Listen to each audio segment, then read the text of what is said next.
There's developments on this today. Essentially, Victoria looks like it might try and introduce by stealth a death tax. The Premier Jacinda Allen's labelled criticism of this as scaremongering. It's not. And now we've got a top law firm warning that they're going to put a significant burden on grieving families. The government's broke. Let's remind our viewers, the government in Victoria is planning to hike fees to process a will by up to 650%. Now, I can tell you, if this goes through, that'll be it for me. I'll be out of here and I'll be knocking on your door saying, where should I live in Queensland? Because I've been through this before. I fought a newspaper campaign back in the 80s to stop this, and here we go again, and all because the state government's broke, Campbell. Well, it just shows that they are incredibly desperate, and everywhere you look, they will seek to increase the revenues of government because of their ineptitude, because of their reckless financial management, poor and reckless financial management.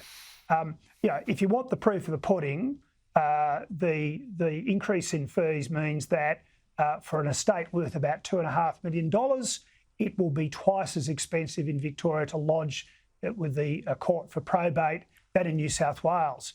And I just say people will vote with their feet. They did so back in the 70s when Joe Bajelke-Peterson got rid of death duties here, and people moved up here in droves. And there'll be many people saying exactly what you've just said, Steve. They will move. And I would say to Victorians right now, just another fact, like I'm in the commercial property game.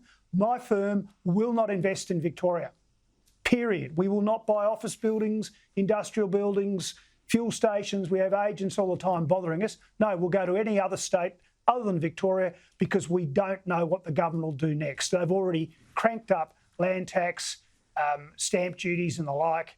They just see anybody with a bit of cash as a milch cow. And this court probate issue is just another example. Yeah, there'll be a traffic jam on the Hume Highway heading north, there's no doubt about that, or west to somewhere like Adelaide. Let's talk about this reshuffle that Anthony Albanese is going to announce on Sunday. Now, we know Indigenous Affairs Minister Linda Burney's retiring, Skills and Training Minister Brendan O'Connor's out the door as well. I have to laugh that the Labor Party is going around saying, well, look, we've been here 2 years and no one's got sacked.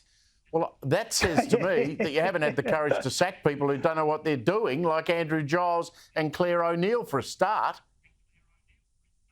Well, the ones you've just mentioned, they should be definitely being given the heave-ho and going out the door because they both failed to deliver in their portfolio area. And of course, it's particularly about the release of these hardened criminals into the community. Over 100, it's 153, I think.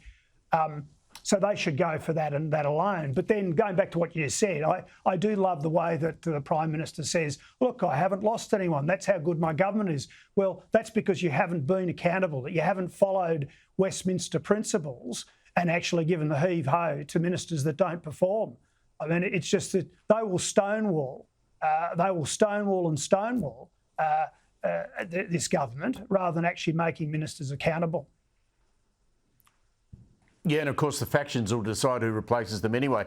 Just before you go, I want to talk about this truth-telling idea. The federal government reportedly working on a plan to, in quotes, tell the truth about Indigenous suffering throughout Australia's history. This is apparently being viewed within the party as a way to make up for the failure of the voice. Boy, that won't be divisive at all, will it? Well, Steve, look, let's be very clear. I think Australians have a general strong sense of sympathy for Aboriginal people, and they want to see their lot improved. But they made a very clear statement in the referendum last year, and more of this stuff is divisive, and it's only going to push people, against the whole thing. And I mean, we've seen in our schools, our kids are being indoctrinated on this whole thing right now and being, we see many tales of kids at primary schools being told to apologise or having to apologise for past wrongs. So look, the idea that Australians don't know that some bad things happened or that Aboriginals were dispossessed is a nonsense. What we've got to do as a society is move on and find practical ways to help advance Aboriginal people as equals, as opposed to a separate identity, a separate race of people. That's what I think all Australians want right now. I think you're 100% correct. Just before you go, who decides what's the truth? How's that work?